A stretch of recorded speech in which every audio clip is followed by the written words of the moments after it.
Hi hello ನಮಸ್ತೆ. ನಾನು ಅಕ್ಷತಾ. ಕೋಟೆನಾಡು recipes ಚಾನಲ್ಗೆ ಸ್ವಾಗತ. ನೀವೇನಾದರೂ ಫಸ್ಟ್ ಟೈಮ್ ನನ್ನ ವೀಡಿಯೋ ನೋಡ್ತಾ ಇದ್ದರೆ ಪ್ಲೀಸ್ ಸಬ್ಸ್ಕ್ರೈಬ್ ಮಾಡ್ಕೊಳ್ಳಿ, ಲೈಕ್ ಮಾಡಿ, ಹಾಗೆ ಶೇರ್ ಮಾಡಿ.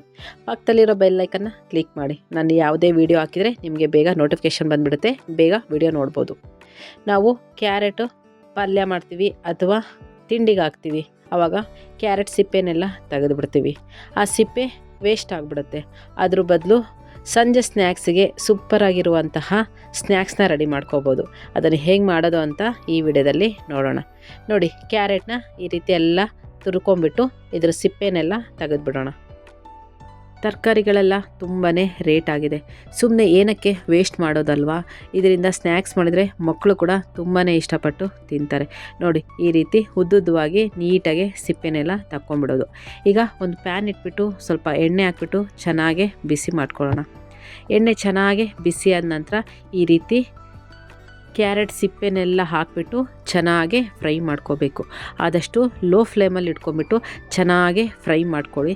ಕಲರ್ ಕೂಡ ಚೇಂಜ್ ಆಗುತ್ತೆ, ಹಾಗೆ ಗರಿ ಗರಿ ಗರಿಯಾಗಿ ಇರುತ್ತೆ. ಸಂಜೆ ಸ್ನ್ಯಾಕ್ಸಿಗಂತೂ ಸೂಪರಾಗಿರುತ್ತೆ. ಟೀ ಜೊತೆ ಈ ರೀತಿ ಏನಾದರೂ ಇತ್ತು ಅಂತಂದರೆ ತುಂಬಾ ಚೆನ್ನಾಗಿರುತ್ತೆ. ನೋಡಿ, ಈಗ ಎಷ್ಟು ಚೆನ್ನಾಗಿ ಫ್ರೈ ಆಗಿದೆ, ಕಲರ್ ಕೂಡ ಚೇಂಜ್ ಆಗಿದೆ. ಈಗ ಇದನ್ನೆಲ್ಲ ತೆಗೆದುಬಿಡೋಣ. ಒಂದು ಪ್ಲೇಟಿಗೆ ಟಿಶ್ಯೂ ಪೇಪರ್ ಹಾಕ್ಕೊಂಬಿಟ್ಟು ಇದನ್ನೆಲ್ಲ ತೆಗೆದುಬಿಟ್ಟು ಅದರಲ್ಲಿರೋ ಎಣ್ಣೆ ಎಲ್ಲ ನೀಟಾಗಿ ಹೋಗೋವರೆಗೂ ಸ್ವಲ್ಪ ಈ ರೀತಿ ಗೂರಾಡ್ಕೊಳ್ಳಿ. ಈಗ ಇದಕ್ಕೆ ಒಂದು ಸ್ವಲ್ಪ ಉಪ್ಪು ಹಾಗೆ ಖಾರ ಇಷ್ಟನ್ನು ಹಾಕ್ಬಿಟ್ಟು ಮಿಕ್ಸ್ ಮಾಡಿಬಿಡಿ. ತುಂಬಾ ಚೆನ್ನಾಗಿರುತ್ತೆ. ಇವತ್ತೇ ಮನೆಯಲ್ಲಿ ನೀವು ಕೂಡ ಟ್ರೈ ಮಾಡಿ, ಆಮೇಲೆ ಹೇಗಿತ್ತು ಟೇಸ್ಟು ಅಂತ ನನಗೆ ಕಮೆಂಟಲ್ಲಿ ತಿಳಿಸಿ. ದಯವಿಟ್ಟು ಸಬ್ಸ್ಕ್ರೈಬ್ ಮಾಡಿಕೊಂಡು ವಿಡಿಯೋನ ನೋಡಿ ಹಾಗೆ ಸಪೋರ್ಟ್ ಮಾಡಿ.